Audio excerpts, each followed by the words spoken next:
주님, 우리가 여기 있습니다. 이곳 은혜가 있는 곳에, 성령의 기름 부음이 있는 곳에 주의 이름을 의지하고 우리가 모였습니다. 두세 사람이 내 이름으로 모인 곳에 주님도 함께 하신다 약속하셨으니 우리 가운데 임재하셔서 우리의 모든 문제를 녹여낼 뿐만 아니라 우리로 하여금 세상을 정복할 수 있는 성령의 능력을 부어 주시옵소서. 주께서 부탁한 복음을 들고 산을 넘고 강을 건너 나아가는 자가 되게 하여 주시옵소서. 뒤로 물러나 침륜에 빠지는 자 없게 하시고 등을 보이는 자 없게 하시고 손에 쟁기를 들고 뒤를 돌아보는 자 없게 하여 주시옵소서. 앞으로 나아가는 우리가 되도록 이끌어 주소서.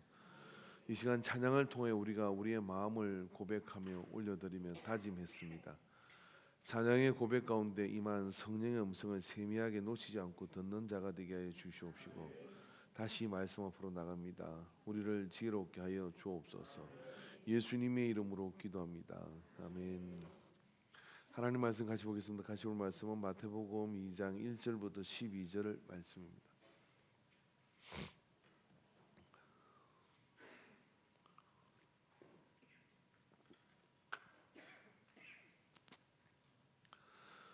마태복음 2장 1절부터 12절 말씀 우리 교독합니다.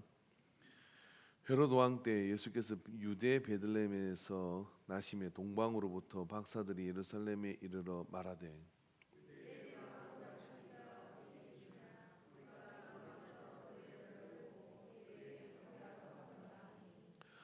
헤롯 왕과 온 예루살렘이 듣고 소동한지라.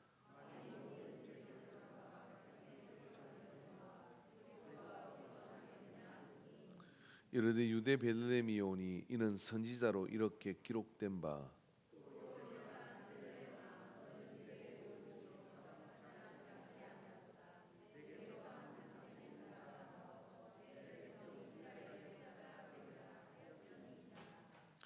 이에 헤롯이 가만히 박사들을 불러 벨이 나타난 때를 자세히 묻고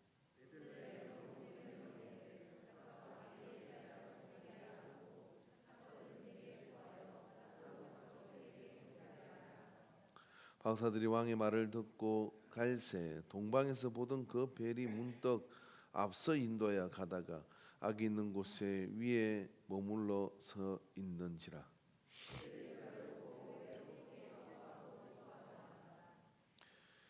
집에 들어가 아기와 그의 어머니 마리아가 함께 있는 것을 보고 엎드려 아기께 경배하고 보배압을 열어 황금과 유황과 모략을 예물로 드리니라. 그들은 꿈에 헤롯에게로 돌아가지 말라 지시함을 받아 다른 길로 고국에 돌아가니라. 아멘. 할렐루야. 반갑습니다. 옆 사람 인사 한번 할까요? 아까 보고 또 보니 너무 반가워요. 예.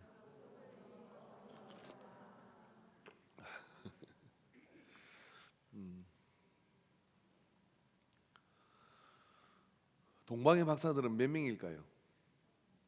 3명. 손 들어보세요. 동방 박사는 3명이다. 아, 제가 교육시킨 보람이 있네요. 근데 하나, 둘, 3명인데 3명. 성경 어디에도 동방의 박사가 3명이라는 이야기는 없다. 근데 우리가 그렇게 생각하는 이유는 동방 박사 세 사람 뭐 이런 노래 때문에 그런 것이다 이렇게 생각합니다.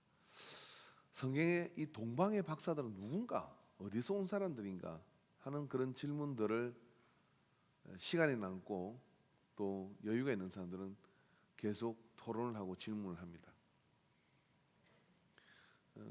그럴 때 함축되는 한 그 생각이 있어요. 그게 뭐냐면은 이 동방의 박사 세 사람이라고 하는 이 사람들은 분명 신앙인은 아니었던 것 같습니다. 그러나 어느 날 별이 나타난 겁니다. 그 별을 보고 위대한 왕이 태어난다 하는 것을 짐작하게 되죠. 그리고 어쩌면 이들은 위대한 왕이 태어날 것을 기다리고 있었습니다. 우리가 성경을 이해하려고 한다 그러면 성경과 5대 왕국에 대한 이야기를 이해를 해야 됩니다. 성경에 나타나는 5대 왕국이 있습니다. 아수르, 그리고 바벨론, 페르시아, 로마, 예, 다 빠졌나요? 다 맞죠? 예. 그 5대 왕국을 이렇게 이해를 해야 되는데 5대 제국이라고 말해야 될 겁니다. 여러분 제국이라는 것은 나라와는 다르게 식민지를 삼을 수가 있어야 되고요. 노예를 부릴 수 있어야 되고요. 여러 나라를 통치해야 됩니다. 그래서 그걸 제국이라 그래요. 그런데 이 시점에서 어떤 역사적 사건이 있느냐면은 페르시아라고 하는 나라가 있었죠. 강대한 나라입니다. 사실 바벨론이라는 나라는 역사가 굉장히 짧게 사라집니다. 그 역사가 짧게 사라지는 나라입니다만은 유다가 이 바벨론에게 멸망을 당하게 되죠. 근데 그 바벨론은 아수르를 멸망시킵니다. 그리고 정착한 나라가 이 바벨론인데 이 바벨론을 무너뜨린 나라가 있어요. 페르시아라고 하는 나라입니다. 이 나라는 바벨론은 이주 정책을 썼다 그러면 페르시아는 그렇게 하지 않고 굉장히 포용 정책을 씁니다. 그래서 문화를 흡수해 가는 거예요. 흡수해 가다 보니까 자치권을 인정하고 여러 나라를 이렇게 통합해 가는 그런 어떤 모양 때문에 굉장히 비대한 나라를 영토를 차지하게 돼요. 그러니까 지구상에 존재하는 나라 중 제국 중에 가장 넓은 땅과 넓은 영토를 차지한 게 이 페르시아 왕국이에요. 페르시아 왕자는 영화 혹시 보셨어요? 페르시아 왕국이거든요. 이 제국이거든요. 근데 이 페르시아 제국이 어처구니 없게도 젊은 약간의 20대 초반에 알렉산더 대왕이라는 대왕한테 한 방 얻어맞고 나라가 쪼개져 버린 거예요. 그 알렉산더는 계속해서 페르시아의 영토를 한평생 동안 올해 빨리 죽기도 했지만은 정복하다가 끝낸 왕이 이 알렉산더 대왕입니다. 그렇게 계속 이야기하면 좀 어렵겠습니다만은 이 이야기는 크게 동방과 새로운 서방을 중심으로 한 새로운 제국의 등장과의 충돌입니다. 근데 이 페르시아 제국이 무너졌는데 여기 이제 로마라고 하는 나라는 알렉산더와 이 서방을 중심으로 한 그런 제국이 일어나서 이제 로마라고 하는 초강대국을 만들기 시작하는 거예요. 로마 역시도 굉장한 시스템을 가지고 있는 나라입니다. 그런 가운데 이제 이것이 정착되어 갈 즈음에 이 동방에 있는 박사들이 등장을 했죠. 그럼 이들은 누구냐면 페르시아의 재건을 꿈꾸는 그 귀족들인지 아니면 여러분 나라가 망해도 여러분 아셔야 될 게 뭐냐면 우리가 통일신라가 망하고 난 다음에 고려라는 나라가 등장하잖아요. 그 고려가 정착될 때까지 통일신라의 재건을 꿈꾸는 세력들이 무려 100여 년 동안 이어지게 됩니다. 고려가 망하고 난 다음에 조선이 들어오지만 조선을 다시 고려가 다시 일으키려고 하는 세력들이 늘 잔존해 있는 거죠. 그런데 제국이 망했어요. 하루아침에 이게 다 없어질 것 같습니까? 없어지지 않거든요. 그러니까 이들은 누구냐면 안전하서나 이 모든 무너진 이 페르시아를 다시 재건할 왕제가 필요한 겁니다. 그 왕제가 누구에게서 하늘이 내는 사람이어야 하는 거예요. 그래서 별을 보고 늘 연구하면서 이 위대한 왕이 이 동방에 어디에서 나타날까 하는 이런 어떤 꿈을 꾸고 그런 기다림을 가지고 있던 사람들인 이 박사들, 이들이 어느 날 별이 나타났는데 특이한 별이 하나 나타난 겁니다. 그러더니 별이 움직여요. 그리고 그 움직임을 따라와 보다 보니까 유대 땅에 온 겁니다. 자, 여러분 본문을 보면 유대에 들어서 가지고 이들이 예루살렘에서 누구의 눈치를 보지 않습니다. 이렇게 얘기합니다. 유대인의 왕이 어디서 났느냐라고 이렇게 물어요. 나 그게 지금 헤롯이 왕인데. 한번 생각해보면 내가 왕인데 우리 교회 아니 죄송합니다. 내가 목사인데 어떤 분이 이렇게 와가지고 여기 인광교회 담임 목사가 나는데 어디에 있습니까라고 물으면 제가 기분이 좋겠어요, 나쁘겠어요? 아, 하나님이 보낸 사람이 드디어 왔구나. 그럴 것 같으면 누구야? 이런 생각이 들지 않겠습니까? 근데 헤롯이 이것에 대해서 그리고 어떤 뭡니까? 즉각적인 그런 어떤 응징을 하지 않아요. 하지 않았던 이유는 몇 가지를 우리가 추론해 볼 수 있습니다. 한 가지는 뭐냐면 이들이 예루살렘으로 들었을 때 이미 우리는 잘 모르지만 로마의 지배하에 들어간 예루살렘이고 헤롯은 친 로마적인 사람입니다. 친 로마적인 사람이지만 그런 세력 속에서도 이들이 행단을 갖추고 나타난 것은 세 명이 나타난 게 아니에요. 세 명이 나타났는데 무슨 예루살렘이 눈을 어떻게 끌 수 있겠습니까? 그게 아니라 딱 봐도 이들은 페르시아의 귀족에 해당되는 그런 포스와 그런 모습을 가지고 예루살렘에 들어서는 순간 이목을 끄는 거예요. 그리고 함부로 대할 수 없는 그런 어떤 사람들의 포스가 딱 느껴지는 겁니다. 근데 그들이 거기 와서 이렇게 선포합니다. 여기 유대인의 왕이 어디서 나느냐라고 물었다는 얘기예요. 유대인의 왕이 어디서 나느냐? 망했지만 페르시아의 그 모든 어떤 세력과 이런 것들을 가지고 부귀와 어떤 돈과 이런 것들을 다 가지고 있는 그런 어떤 행단이 나타나서 이렇게 물었다라고 보는 게 성사학자들의 그런 견해입니다.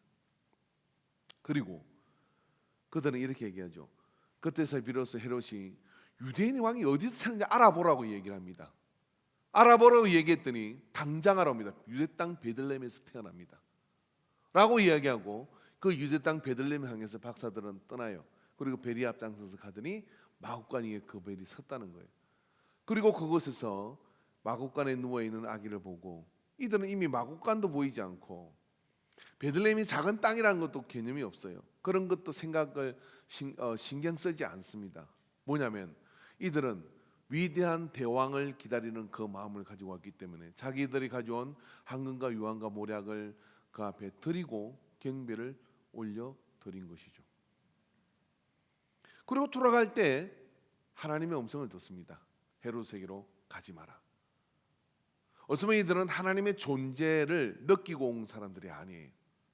자기들의 목적과 자기들의 꿈꾸는 위대한 왕의 탄생을 찾아가다가 문득 자기들이 그가 누구인지도 모르고 자기들의 그 제국이 가장 큰 제국이었다는 걸 기억하지만 그 제국을 넘어서서 전 세계를 뒤엎을 이 모든 인류를 하나님께로 돌아가게 할 그런 위대한 왕이시지 않습니까?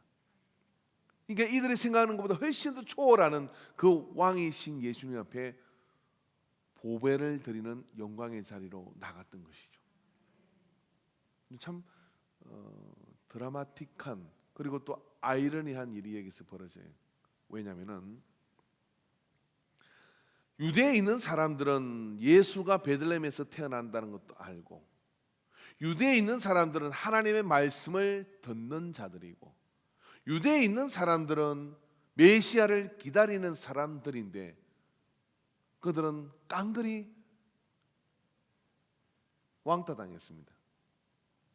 성경에 예수님의 나심에 대해서 보화를 드리고 보배를 드려서 경배한 사람은 이방인이었고 하나님을 믿지 않는 사람들이었고 그들이었습니다.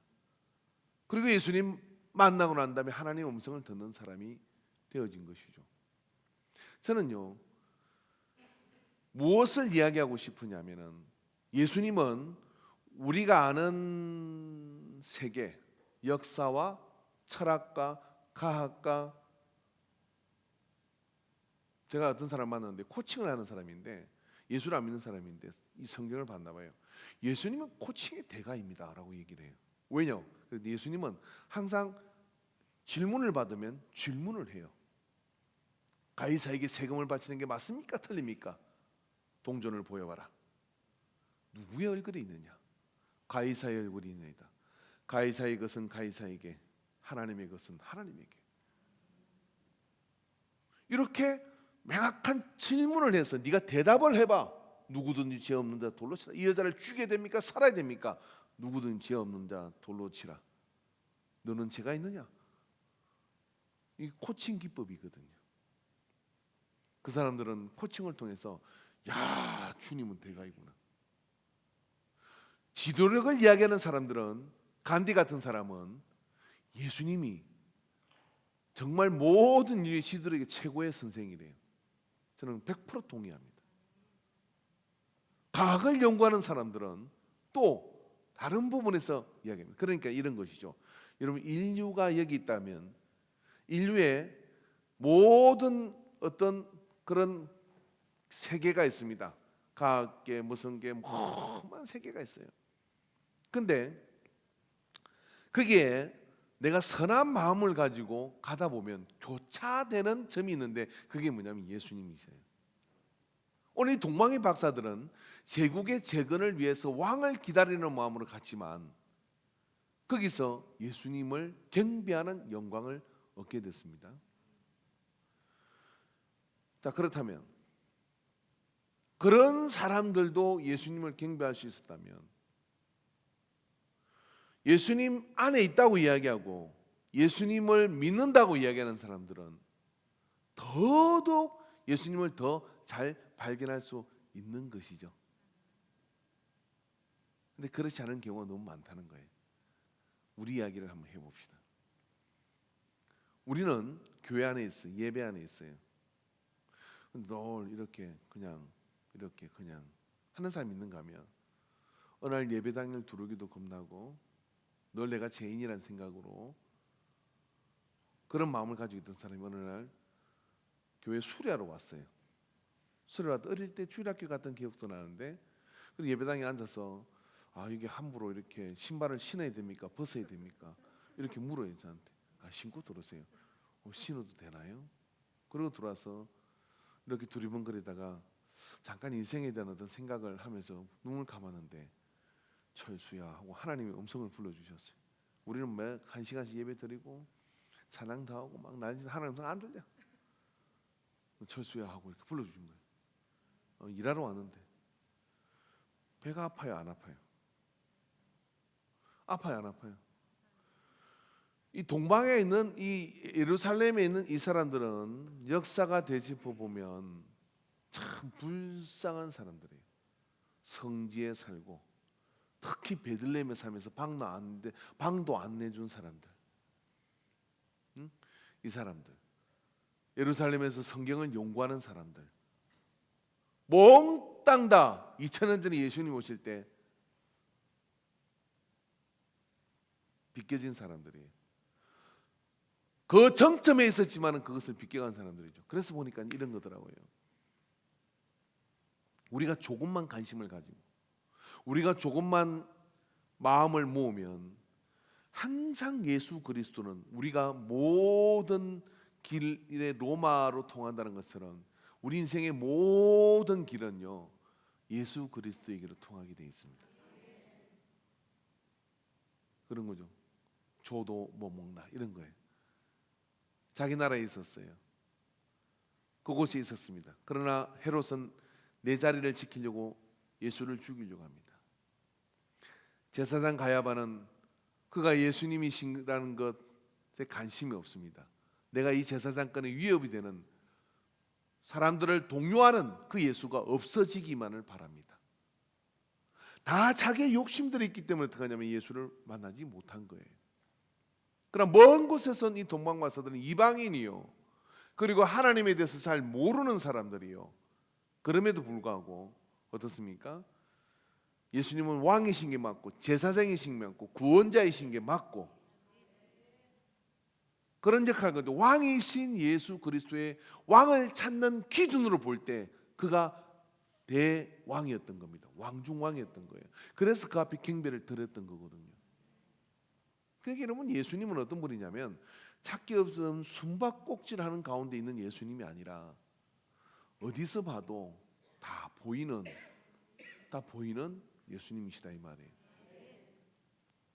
제가 이번에 휴가를 늦게 갔는데요. 갔더니 발리를 가보신 분은 알겠습니다만은 그 뭐 우상이 그렇게 많아요.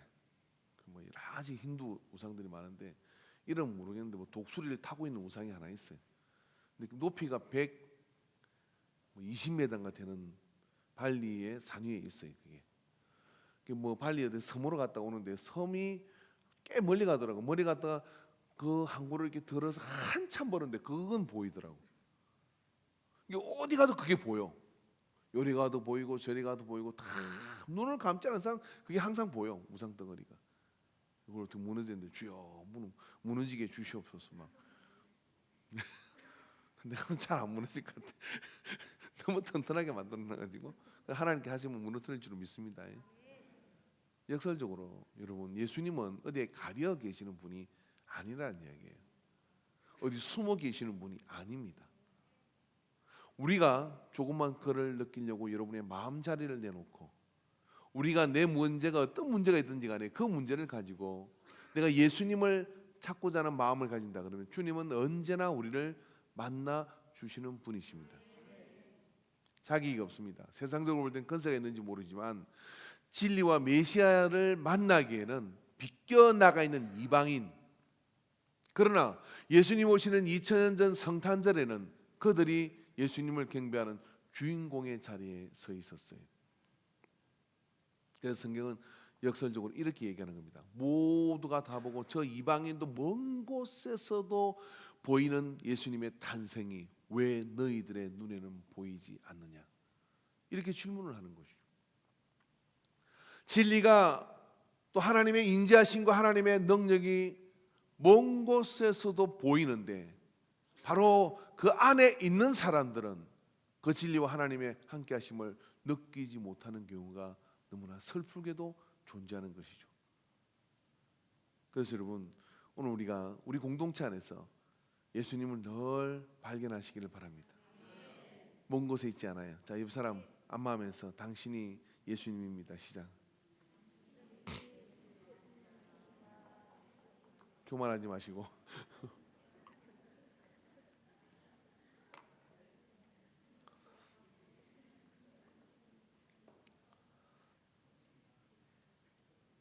김유세 목사님이라는 분이 독일에서 유학을 하고 나병환자촌에 와서 사역을 했어요. 지금 오래된 이야기입니다. 저도 그분을 만난 적이 없어요. 방송에서도 본 적이 없고 어떻게 하다가 테이프 하나가 제 손에 들어왔어요. 간증 테이프가. 그래서 한 3개 정도가 들어와서 그걸 듣는 가운데 과연 실존하는 사람인가? 당신의 간증인데 그 뒤로 이분이 어디로 사라졌는지 모르겠어요. 중국과 우리가 국교가 정상화되기 전에 이미 중국으로 들어가서 그 당시는 그 중국으로 들어가서 그 중국 나병 환자 사역을 하다가 그 뒤로 실종됐어요. 그 뒤로 이분이 어디 있는지를 모릅니다. 좀 신비한 분이었던 것 같아요. 책도 낸 적이 없고. 근데 이분이 이제 그 간증 테이프에 보면 이런 이야기를 해요. 이분이 공부를 잘하니까 독일로 신학을 공부하러 유학을 갔어요. 그래서 신학 좀 공부하려면 독일로 가든지 아니면 뭐 독일 가야 돼. 영국이나 독일을 가야 돼. 영국보다 독일을 알아주거든. 독일 가서 수업을 받으러 갔는데 교수가 이렇게 얘기하는 겁니다.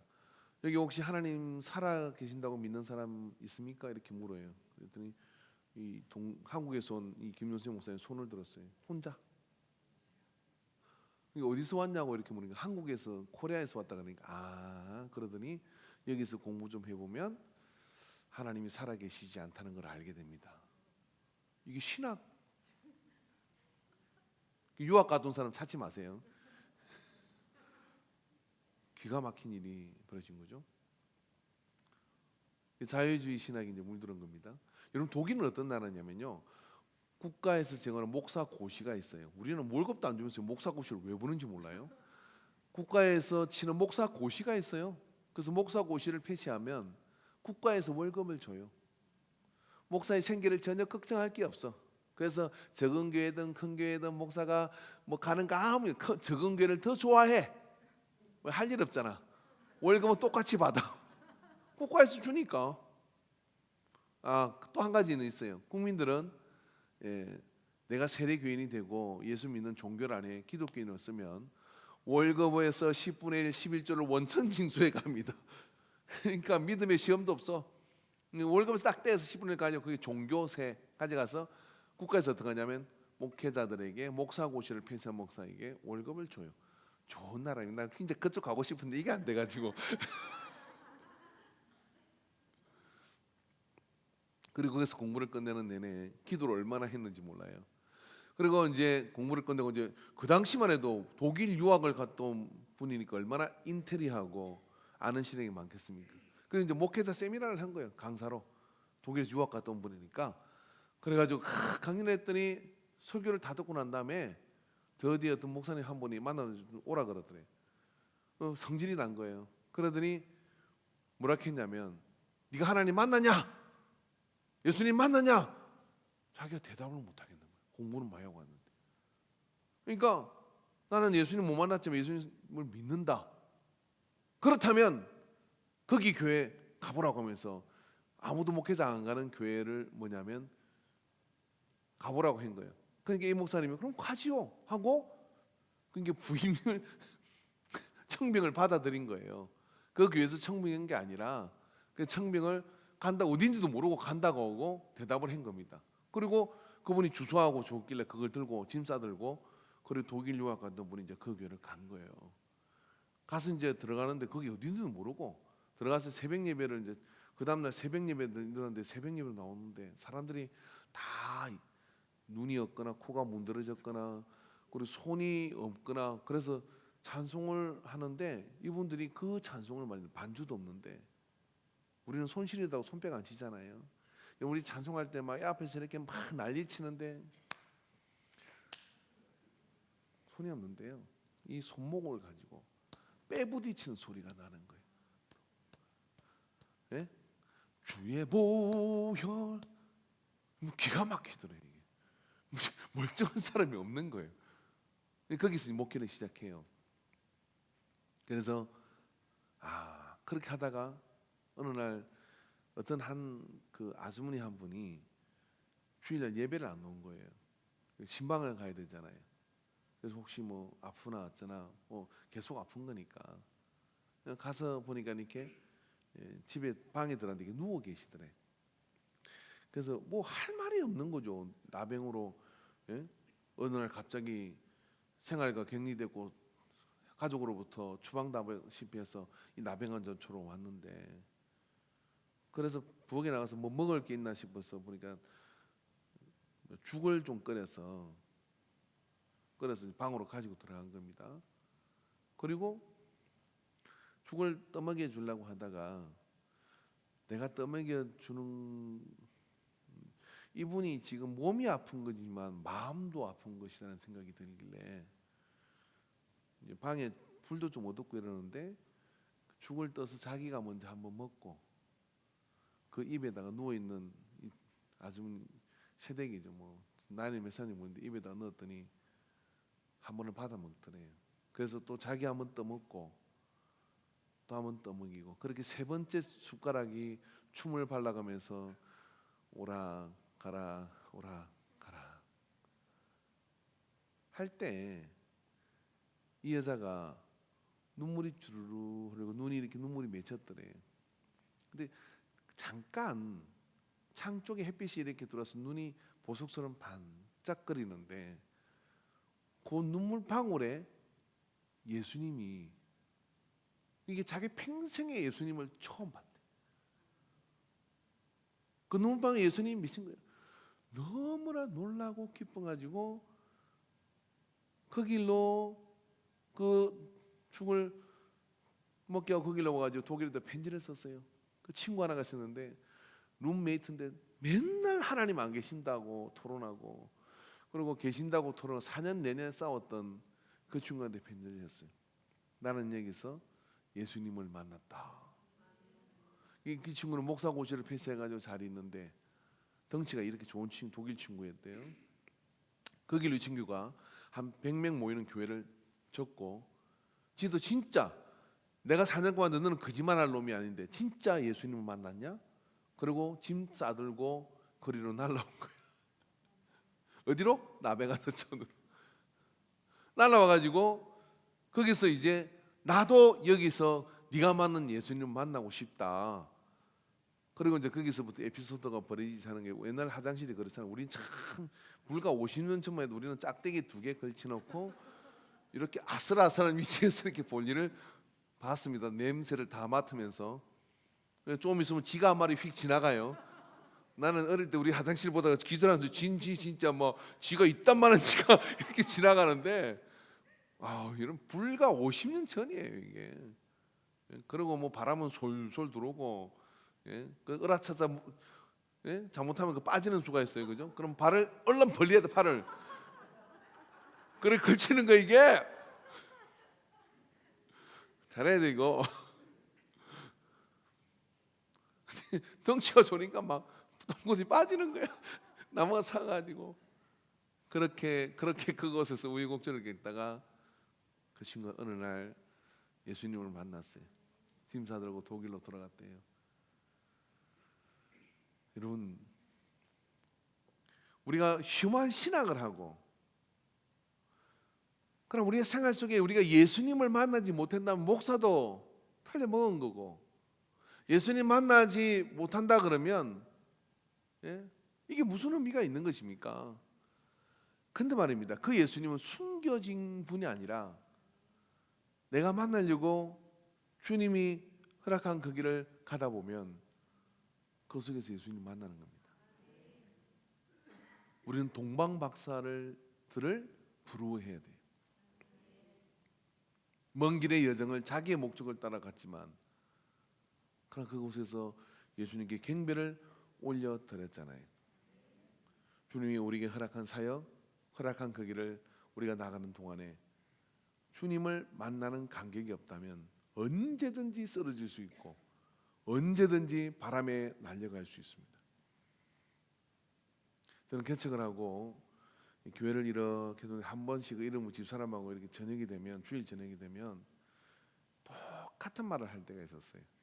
이렇게 보면 예수님 만난 사람, 못 만난 사람, 예수님을 체험한 사람, 체험하지 않은 사람.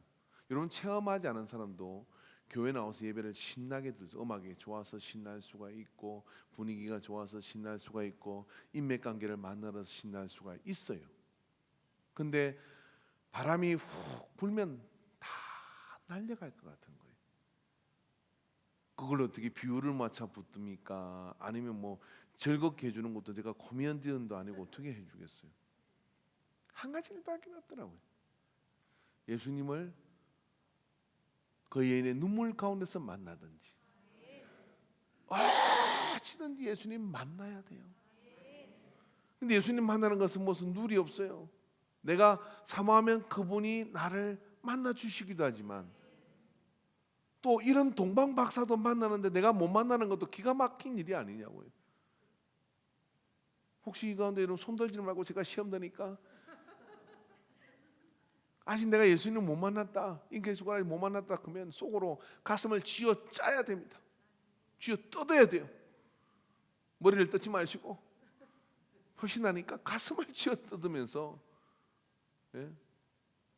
주님 앞에 남물은 눈물을 흘리면서, 주님, 제가 주님 만나기를 사모합니다 하고 주님을 만나는 순간요,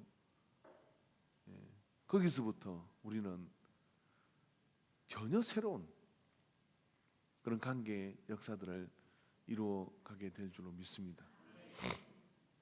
금방성탄에서 주님이 세상에 오신 거라면 이번 성탄이 나에게는 내가 주님을 만나는 새로운 성탄절의 원년이 되기를 주의 이름으로 축원합니다. 할렐루야. 자, 옆 사람한테, 예수님 만났지만 얼굴 본 지 오래되거든, 자주 만나보십시오. 시작.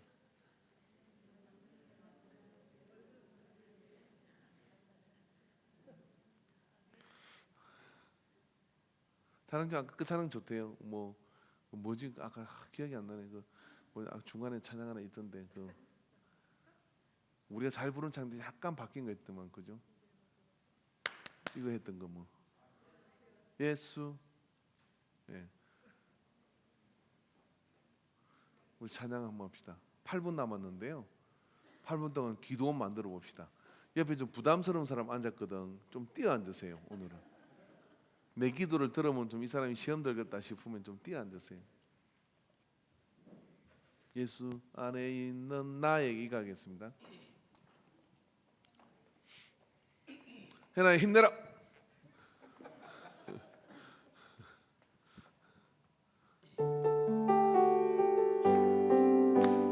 예수 안에 있는 나에게 결코 존재함없네. 생명의 성령의 법이 해방되었네.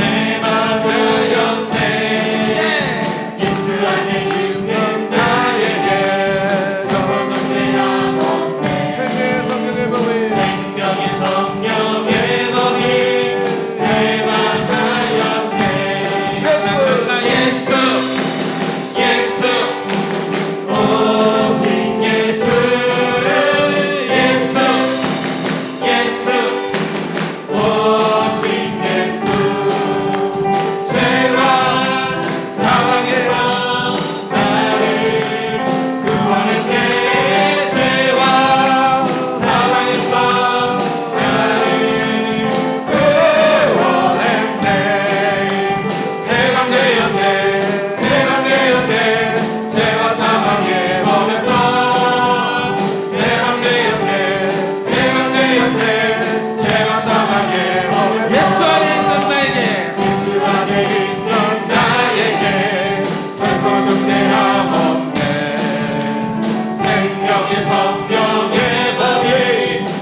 예수 한번 해보겠습니다. 시작. 틀린 사람 잘 풀어낼 거예요.